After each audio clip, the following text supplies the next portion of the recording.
right, everyone. Thank you so much for joining me. I've got Dr. Davis, which he's allowed me to call him Bill today, back with me. I had the opportunity to interview him once before, and I'm really excited to see what he has to say since then. We're going to get right into it here. And I want to just start by going through a little bit about what you've learned since Wheat Belly. I mean, it came out 2011. And my first question is, when is this fad going to die? This gluten fad. Like, isn't it enough already? It's been out there for long enough. It's made its Dr. Oz appearance. It's made its talk show appearance. Like, are we done with it yet? Well, hi, Josh. Well, I think this movement, you're right, it's become a movement, and it continues to gather steam, to gather momentum. And it's not, I don't think it's me. I'm adding to it, but I don't think it's me. I think it is, Josh? I think it's the power of the message and what people are experiencing. When people do this, and it's mostly people doing it for weight loss to start, and then they discover their rheumatoid arthritis is now gone. And they no longer need 3 drugs for high blood pressure. And they're no longer pre-diabetic, and their acid reflux and bowel urgency and peculiar skin rash and patches of lost hair and seborrhea on the face and puffy eyes. All this stuff is disappearing. And people not only feel different and look different and lose weight, but they actually are completely different. You see these pictures. I post a lot of these pictures before and afters that people send me on the Wheat Belly Facebook page, and people say, that's got to be 2 different people. Right. And of course, they're not. They're 2, but there's a striking, dramatic change in people's appearance that reflects the internal changes going on. So the reason why this movement continues to grow is not my good looks, and it's not my charm. I think it's the stories people are telling each other. And lo and behold, this thing keeps on growing and growing. Now, part of it also grows because of the misinformation from the gluten-free world. And as you know, the gluten-free world has a germ of truth in it, but it's very destructive also. And unfortunately, so many people took that bait because these foods are being marketed heavily to an unsuspecting public, not realizing that these foods are awful replacements for wheat and for gluten. And so that's why I work hard to try to clarify the issues, to get people to think very clearly about what they're doing. And while gluten-free in and of itself is not harmful, the foods that food manufacturers sell, most of them are very harmful. And so I'm just trying to keep people on the straight and narrow health-wise on these issues. Right. Can you give me an example of maybe just one of the most common mistakes people will make from going from a gluten-containing diet to gluten-free? So people will say, I'm going to go eliminate all gluten. So they eliminate wheat, rye, and barley, that is the gluten-containing grains, and then they see gluten-free muffins and gluten-free multigrain bread and gluten-free cupcakes and pretzels. Now these are virtually all, not all of them, but virtually all made with a combination of 4 ingredients: cornstarch, rice flour, tapioca starch, or potato flour. Now, one of the things I pick on about wheat is that wheat products like whole wheat bread raise blood sugar higher than nearly all other foods. Nearly all other foods. What foods raise blood sugar even higher than wheat? Cornstarch, rice flour, tapioca starch, and potato flour.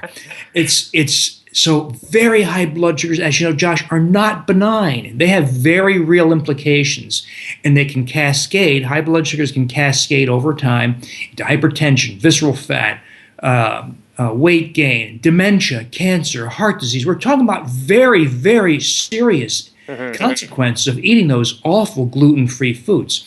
And so a cleaner concept I'm not addressing the people with celiac disease. Little different message for those people. But the 99% of other people who don't have celiac disease need to be grain-free. So no wheat, rye, barley, the gluten-containing grains, but also no oats, rice, amaranth, triticale, etc. All the grains, or what should more properly be called the seeds of grasses, because that's what grains really are. They're seeds of grasses. And I stress that point because when you realize we've been told that the human diet should be dominated by seeds of grasses. And we're told that 60% of our calories should come now from seeds of grasses. That's an absurdity. That is an anthropological and historical absurdity. You know, if the USDA or Health Canada said, you know what, if you're desperate and you must have something to eat and all you have are something made from the seeds of grasses, well, if you're desperate, go ahead and eat it. I agree with that. If you were starving and you had nothing better, eat grains. But if you have choices in food, choose foods that are meant to be consumed by humans. In other words, of the time humans have spent on Earth, we've spent less than 1/2% of our time consuming seeds of grasses. And we did so originally, Josh, in desperation. But this food that started as something eaten out of desperation has become a cause for celebration. We're told that it should not only be a part of diet, but should dominate diet. And of course, food manufacturers delightfully went along with that and put grains, particularly wheat and corn, into virtually every processed food on the shelf, from licorice to salad dressing, are now grain-based product or grain-containing products. And so most people experience this constant onslaught of grain in their diet, and the implications, the health consequences of that have now been magnified manyfold. Throw into this, of course, that agribusiness also changed the grains. They've changed grains in a variety of ways.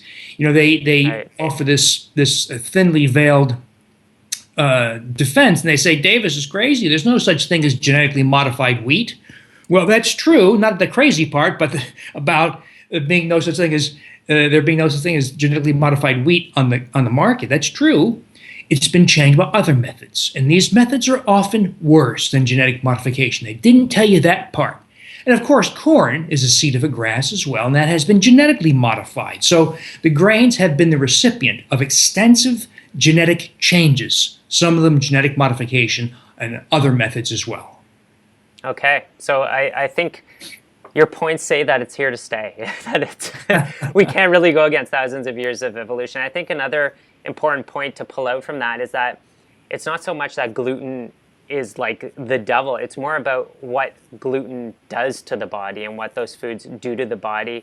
A lot of it applying to blood sugar regulation, and how having blood sugar out of control and having high levels of sugar in your blood is just, it's like having glass in your blood, and that can create damage all around the body. Absolutely. So you make an excellent point. That is, gluten, this protein in wheat, rye, barley, is just one component among thousands. So just like any other plant, wheat and other grains have thousands of proteins in them that have implications for humans, as well as the amylopectins, as you point out, that raise blood sugar. So to view grains as nothing more than as a source for gluten is to be very, very overly simplistic about things. And if you don't recognize that, you can be led down the wrong path of thinking, for instance, that gluten-free foods must therefore be good. Right. And can you tell me a little bit about phytates and the relationship of phytates to wheat and other grains? Yeah, so a very important issue I've not talked enough about, and that is phytates, this compound in grains and other foods also, are so-called anti-nutrients. They bind minerals, mostly positively charged minerals like magnesium and calcium and iron and zinc.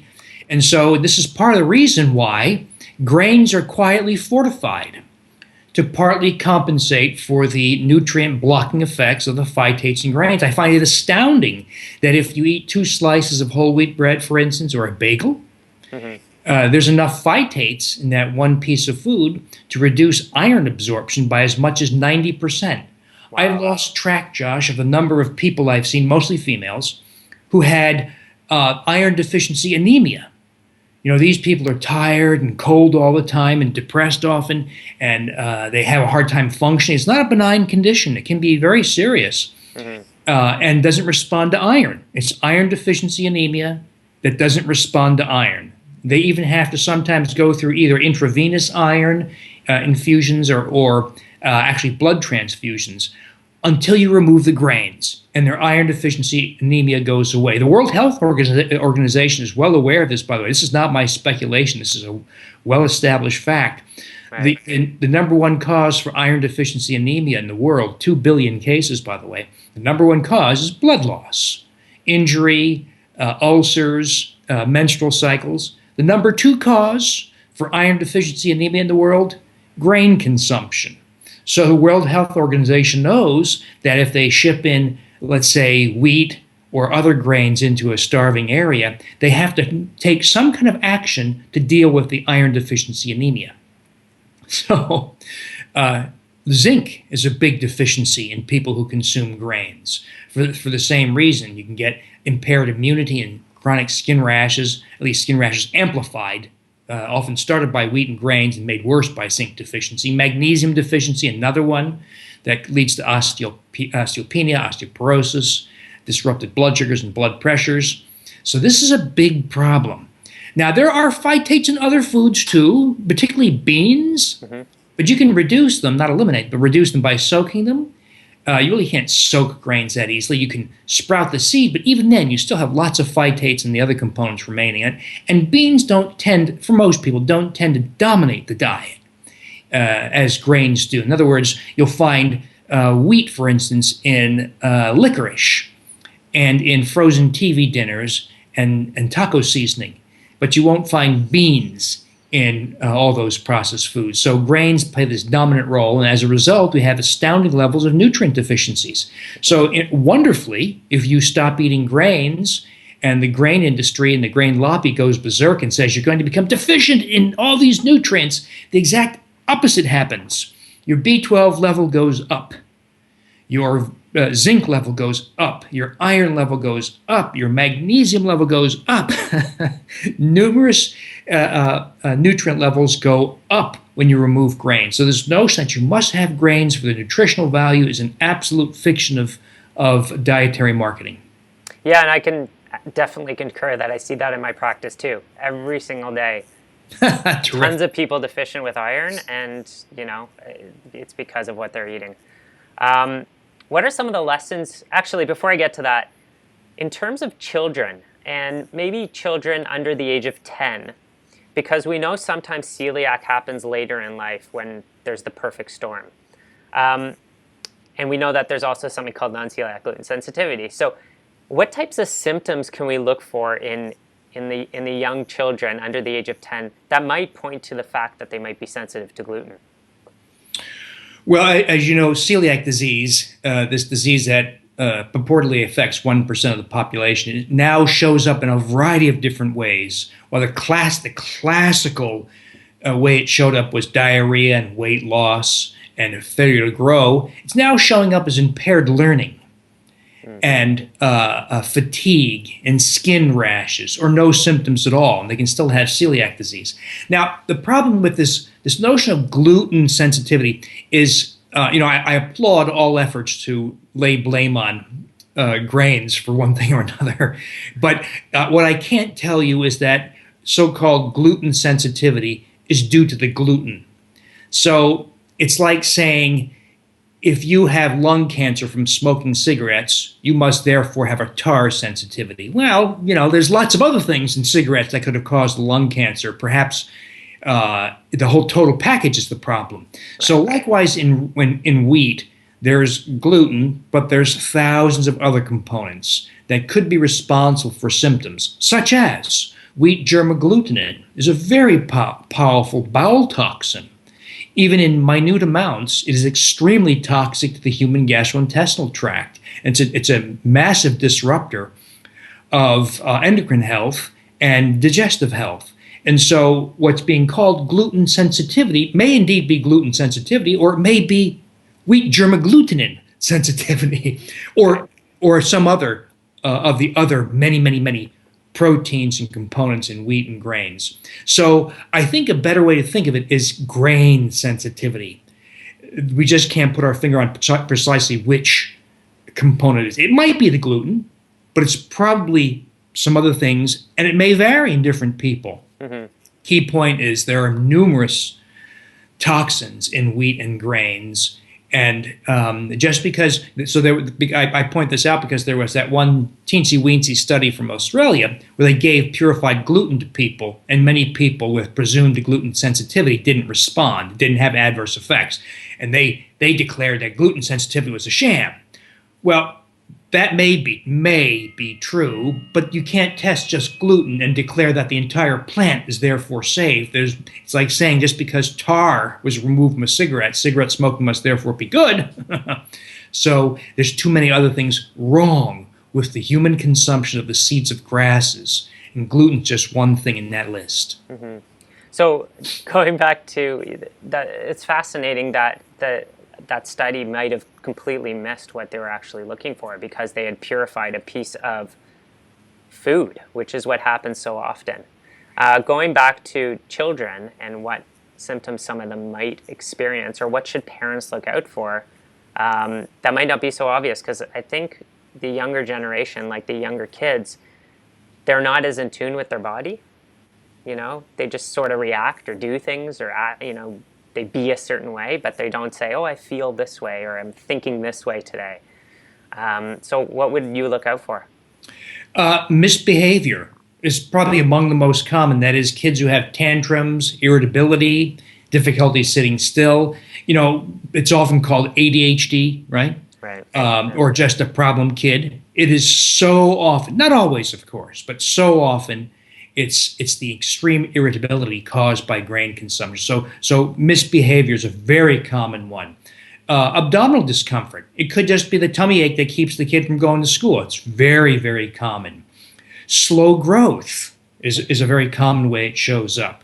Unexplained bouts of gastrointestinal turmoil, like diarrhea, that often are just blown off as, you had some bad chicken at the fast food joint, or a virus. So lots of times it's grains. Mm-hmm. Unexplained skin rashes. My daughter, before I did this, when she was small, she's in her 20s now. When she was small, she had this awful chronic, what's called a geographic rash, which it's called that because it looks like a raised map, a relief map, and it was about 2 feet long, and it was on her leg, and she had to put steroid creams on it every single night and wrap her leg in saran wrap, and nothing worked. It just minimized it. It reduced a little bit until I started doing all this with wheat and grains. It disappeared within days. Wow. After about 8 years of dealing with this nonsense. And so skin rash is teenagers, acne. Acne and dandruff are very common ways for grain intolerance to show up. And then, of course, kids can have all the same problems that adults do. One problem that is peculiar to kids is type 1 diabetes. Many parents with kids with type 1 diabetes are very angry when they hear this because they think it's fiction. No, the science is actually fairly well worked out that not all, but many cases of type 1 diabetes is due to autoimmune destruction of the pancreatic beta cells initiated by the gliadin protein of wheat, as well as the as well as the secalin of rye, the hordein of barley, and the zein protein of corn. We know that the zein protein it's not called gluten or gliadin like it is in wheat. It's called zein in corn, but it overlaps in structure to a great degree with the wheat protein, and so the corn protein zein is also a very potent a provocative factor in type 1 diabetes, as is casein beta A1, by the way, in dairy in North America. So we have some big problems in diet, probably amplified. Here we don't have clear-cut data on that question on type 1 diabetes. We can't blame that one, not yet, on agribusiness and they're fiddling around with the genetics of crops. But I believe over time the data are going to finger agribusiness as the cause for the 3% per year increased incidence of type 1 diabetes in kids and adults now, by the way. Mm-hmm. Interesting. You wrote a second book, Wheat Belly Total Health, in 2014. It got published, right? What are some things that you learned from the first book to the second book? Like, what would people find in the second book? Well, the first book was my way of blaming this thing that has the halo, the blessing from all official agencies, wheat, the thing that also dominates. So it's the worst, and it's the most dominant grain in the diet of Canadians and Americans. It's not amaranth and triticale, right? That dominates the diet of most people. When people say I eat plenty of healthy whole grains, they're talking about wheat for the most part. So I picked on the ringleader, the worst of the worst, and the most dominant one in the first book. But the Wheat Belly Total Health expand the conversation in including all other seeds of grasses and the reasons why I say that, including the anthropological basis for this. That is, it all began with a big mistake. And that same mistake, that is to mimic the behavior of ruminants, grazing ruminants, that was the same time we brought ruminants into our homes, by the way. Back then, 10,000, 8,000 years ago, you'd be sleeping with your family on the floor of your hut. And just across the room would be the cow and her calf.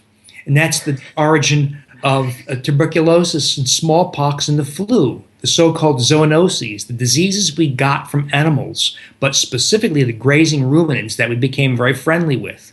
So it's a very interesting history in there. So I cover that to give people a reason, a scientific rationale for how we got here and why it's a mistake. A big part of total health, Wheat Belly Total Health, was to recognize that, if you have an alcoholic friend and she drinks 2/5 of bourbon a day and has done so for 20 years, and you say, Mary, I don't like that you drink 2/5 of bourbon a day. I think you should cut back to, I think you should cut it out. Well, she cuts it out on Tuesday. Should she expect to be in perfect health by Thursday and say, Josh, check me out, I should be back to normal by now? Well, I know that doesn't happen, right? The process of recovery is very long. She may take years to recover. In fact, sometimes recovery doesn't occur. Likewise with the health battering that people have taken from 10, 20, 40 years of grain consumption. You remove grains, yes, it's a big, powerful first step, but there's more to do. If your goal is total health, full recovery of health, or at least as much as we can, you must do more. So you must look at those deficiencies like that you and I talked about, like iron, zinc, and magnesium. You have to go through steps to fully achieve recovery of bowel health, particularly restoration of bowel flora. You and I know that bowel flora is a critical component of overall health. This thing we blew off for years, right? Thinking it was just a collection of bizarre microorganisms in our colon. And if you need an antibiotic, yeah, go ahead and take it. You'll have diarrhea for a few weeks, so what, big deal, you get over it. No. The bowel flora, very crucial. And while we need to explore that issue more and understand it better, there are concrete steps you can take to regain healthy bowel flora. Vitamin D, big issue. So it's all addressing all the other issues if you want to fully regain health, and especially if you have these complex conditions like an autoimmune condition like rheumatoid arthritis or multiple sclerosis or lupus or Hashimoto's thyroiditis or psoriasis or seborrhea, or if you have a neurological impairment like peripheral neuropathy or cerebellar ataxia, or you're worried about the prospect of dementia in your life. All these things, high cholesterol, hypertension, metabolic distortions, hormonal distortions. So Total Health talk about all the steps to take after that big first step of wheat and grain elimination, if your goal is to fully restore health and to stack your odds in favor of no longer having those conditions. Diabetes, a big one. People who stall in weight loss, another issue. Lots of people come at this because of weight loss. There's a lot more to this than weight loss. And they'll do the original Wheat Belly and they say, I lost 37 pounds, but I have 40 more to go and I've plateaued for 3 months. What's wrong? Or your diet stinks. Well, there are other factors that block weight loss, like prescription drugs, very common blocker of weight loss, like beta blockers, turn off your ability to lose weight. Antihistamines, common antihistamines, over-the-counter or prescribed, block weight loss and cause weight gain. How about iodine deficiency? Very common cause in North America for impaired ability to lose weight. On and on. A long list. So I run through that checklist and ask people consider each and every one of these items, because you no matter how meticulous your diet, no matter how perfect and grain-free it is, you may not lose weight unless you address these issues, because the world of health is bigger than wheat and grains. As big as it is, it's bigger than that. Great. You seem to know an awful lot about health, and I have a couple questions, a couple questions left here to close us off. So, I want to know, what would you do if you could take over the U.S. healthcare system?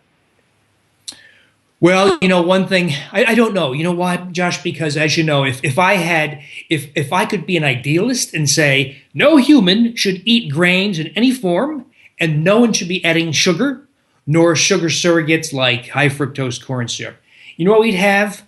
We'd have mass chaos, and we'd have a massive financial implosion, because the North American public is just simply too reliant on them. It's too large an industry. The grain industry, the wheat industry alone is $1 trillion industry.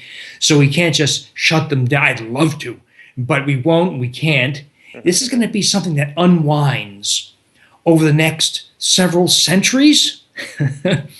Well, I'm not prepared to wait for Health Canada or the USDA to one day, maybe 5 years, 10 years, 50 years from now, say, looking back at all we now know, we made a grave error. And that not only shouldn't grains dominate the human diet, we're not even sure you should eat them at all, unless, of course, you're desperate. And so we take back all that advice we gave you in the 20th, 21st century to make the seeds of grass as the dominant component of diet. We take it back, and we fear it has contributed to the worldwide epidemic of diabetes, obesity, autoimmune diseases, and other health conditions, and we're sorry.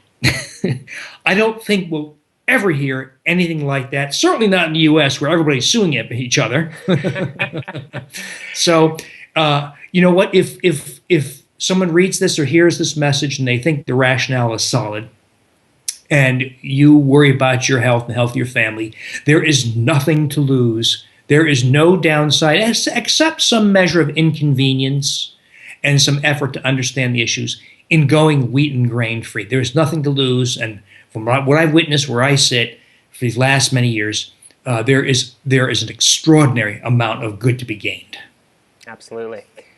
What are your, just as closing, what are your top 3 influential books that have maybe shaped you, whether it's health related or not health related, something you would recommend to your best friend, to your children? I as you know, it's a long list for you and me, avid readers. So recent books, a priceless book is Richard Wrangham's book, Wrangham with a W.